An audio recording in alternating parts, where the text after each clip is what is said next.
ஆசீர்வாதம் என்பது அதிகாரம். மனிதனை சுற்றியுள்ளவைகளின் மீது அவனுக்குள்ள அதிகாரமே அவனுடைய ஆசீர்வாதம். சரீரத்தின் ஆசீர்வாதம் சுகம் என்னும் அதிகாரம். பொருளாதார ஆசீர்வாதம் செல்வம் என்னும் அதிகாரம்.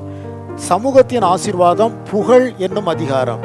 குடும்பத்தின் ஆசீர்வாதம் சொந்தங்களின் அதிகாரம். கல்வியின் ஆசீர்வாதம் பதவி என்னும் அதிகாரம். வயலின் ஆசீர்வாதம் விளைச்சல் என்னும் அதிகாரம்.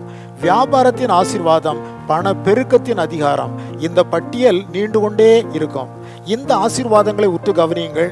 இவை எல்லாமே கொஞ்ச காலம் நம் வாழ்வில் காணப்படும் ஆசீர்வாதங்கள். தாவீது அரசருக்கு மேலே சொன்ன அத்தனை ஆசீர்வாதங்களும் இருந்த போதிலும் அவைகளை அவர் பெரிதாக கருதவில்லை.